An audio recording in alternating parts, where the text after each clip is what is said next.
houses. Okay, they live in Zing houses. Yeah. Go to your country. Period. I do not find South Africans xenophobic.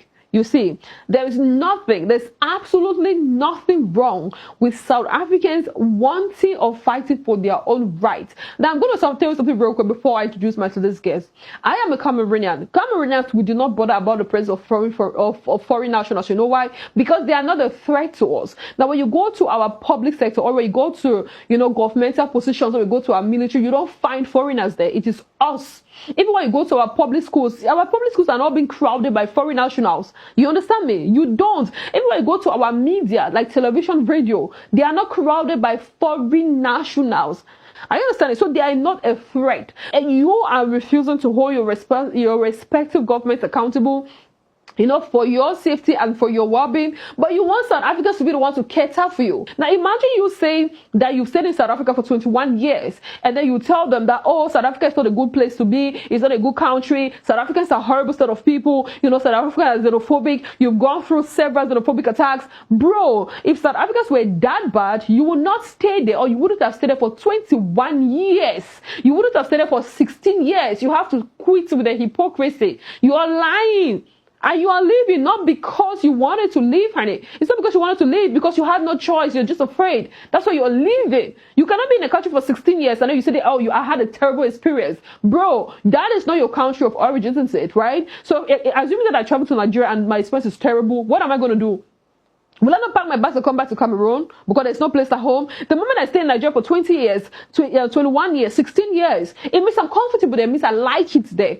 So we have to stop that. Like some of the things, the double standards and the hypocrisy is really gets me on my nerve. You don't have to print them bad. You don't have to call them terrible names. Nobody's refusing that there's no high crime rate in South Africa. Show me one country without crime rates. Show me one, and I'm going to, bro. There's no country, not even the America that we all are dying to travel to, bro. Even in America, there are crimes every day. People get killed, people get shot, shops get looted. There's robbery, there's everything, kidnapping, romance scam, you name it.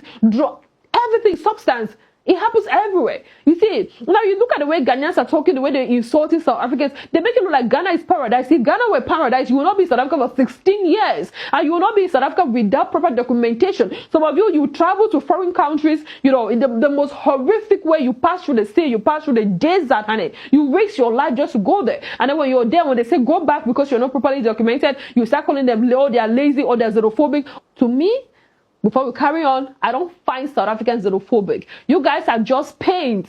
You see, you're just pained that they don't want you there because you found comfort in their country, comfort that you cannot get in your own. Instead for us to go back to our respective countries and hold our leaders responsible. Now, when you go to South Africa, there's free electricity. There's not free electricity, there's electricity. You see, you enjoy light. Now, we've heard Nigerians talk about, or they don't want to go, they're afraid to go back to Nigeria because they don't have constant electricity and their kids are used to with 24/7 electricity, isn't it? Now, when you are in South Africa, you have access to free education, especially when you enroll in their public schools. You have access to free medication when you go to the public hospitals. That is something that is not available in your respective countries. That is why you're in South Africa, because of all the benefits and the comfort the country offers you. So don't tell me that.